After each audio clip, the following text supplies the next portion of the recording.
Pemirsa, Gracia Billy Yosafat Pambrasan menjadi satu-satunya pemuda Papua yang dipilih sebagai staf khusus presiden. Apa saja tugas staf khusus presiden dan juga bagaimana pengalaman bekerja dengan Presiden Jokowi.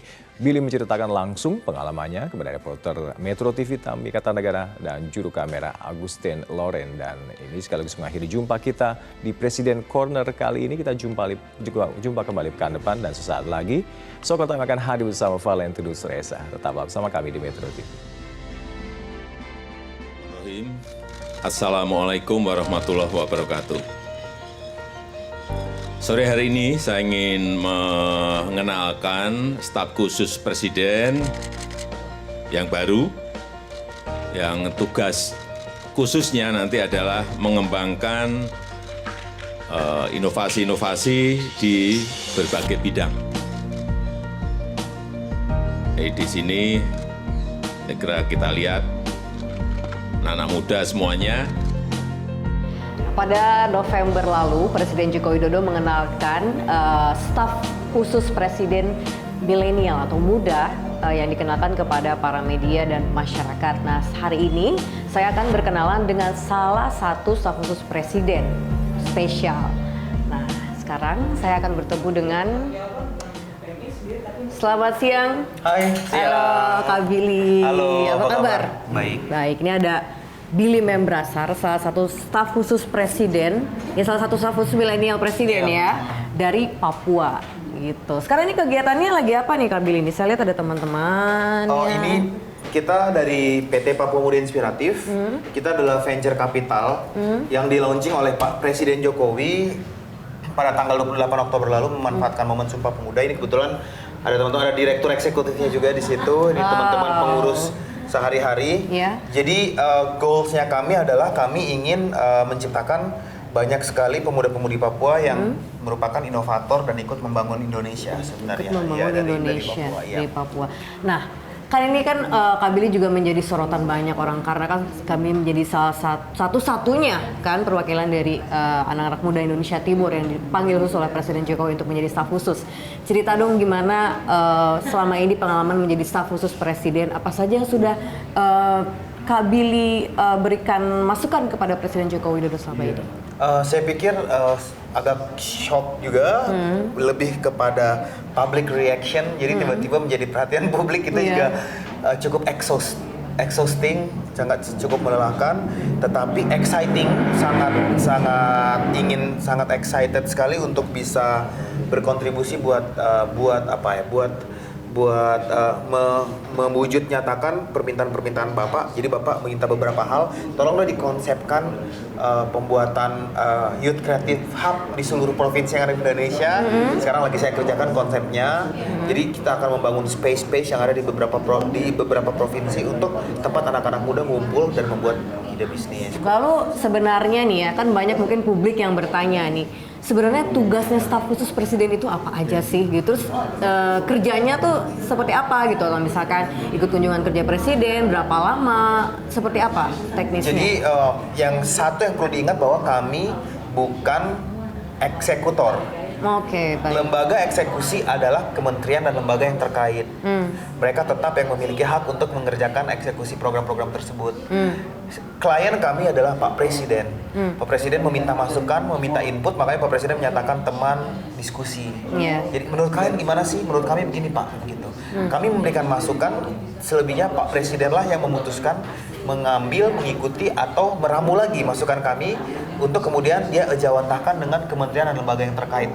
Pak Presiden Jokowi sendiri nih terkenal dengan tidak pernah, maksudnya jadwalnya pun ketika kunker seringnya ke tempat A tapi tiba-tiba mencel ke tempat B apa segala macam. Nah, ada nggak sih pengalamannya Kak Billy waktu ikut kunker dengan presiden yang harus misalkan sudah terjadwal di A terus tiba-tiba kemana terus cukup kaget nggak ketika ikut pertama kali kunker dengan Bapak? Gimana? Ceritain dong. Jadi tanggal 6 Desember itu saya dijadwalkan meeting dengan Mas Menteri Mendikbud untuk berbicara tentang meningkatkan aksesibilitas pendidikan di daerah-daerah terluar.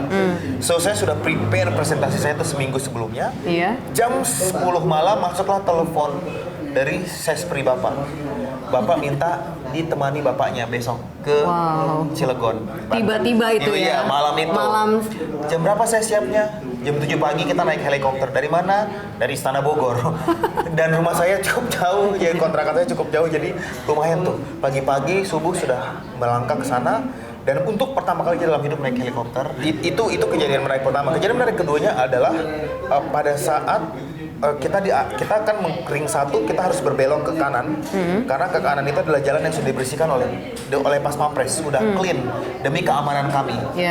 Tapi di sebelah kiri ada ibu-ibu yang menggendong anak yang kemudian terjatuh, anaknya kakinya luka. Pak Presiden langsung belok, tidak mengikuti jalur yang sudah clean, dia berbelok untuk membantu dan melihat kondisi anak yang jatuh tersebut, dan kami ikut. Dari situ saya lihat ini orang baik nih. Tiba-tiba semuanya kaget, khususnya gubernur saat itu yang kita kemana? Ke rumah sakit. Dan bapak langsung berinteraksi dengan orang-orang, ada BPJS nggak? Ada BPJS nggak? Ada BPJS nggak? Langsung dengan masyarakat langsung masuk. Jadi presiden juga ingin mengetahui langsung apa kendala dan itu dari masyarakat, tidak ada yang tahu agendanya. Gubernur pun tidak sering tahu. Seperti itu. Iya, Gimana waktu Kak Billy merasa kayak ternyata kayak gini ya kunjungan dengan presiden? Iya, kayak ini kayak presiden selfie sama orang-orang, terus ibu-ibu tenaganya luar biasa ya, mereka tabrak itu semua tanaman taman rumah sakit rata sama tanah demi mengejar presiden. Iya, bahkan kita juga ditabrak-tabrak gitu kan. Beliau sangat punya energi yang banyak sekali, bahkan kita saja capek ya. Jadi salah satu dari presiden Amerika yang mengatakan bahwa don't ask what the country can do for you, tetapi tawarkan apa yang bisa kamu lakukan buat negara. So ini waktunya buat kita menunjukkan bahwa kita punya kecerdasan, kemampuan untuk ikut membangun negeri ini.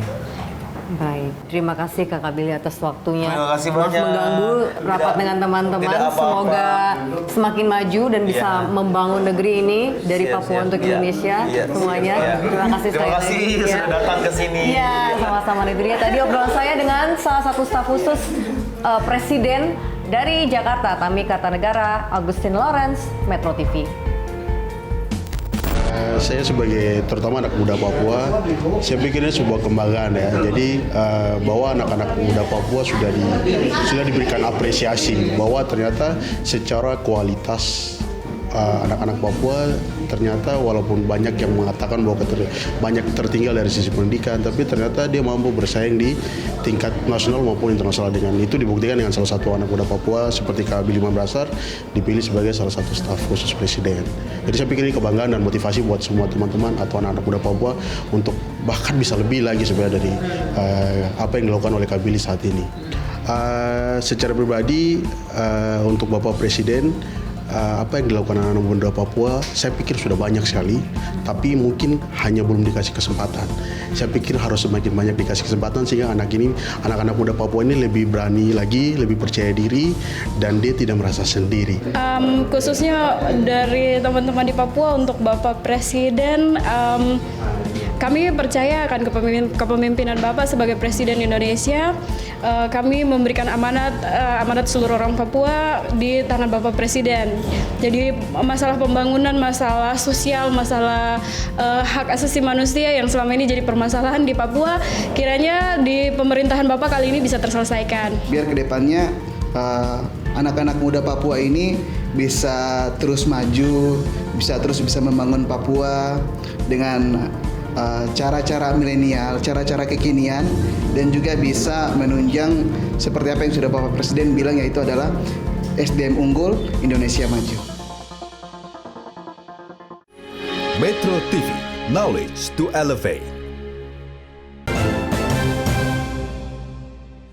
Pemirsa, Gracia Billy Yosafat Mambrasar menjadi satu-satunya pemuda Papua yang dipilih sebagai staf khusus presiden. Apa saja tugas staf khusus presiden dan juga bagaimana pengalaman bekerja dengan Presiden Jokowi.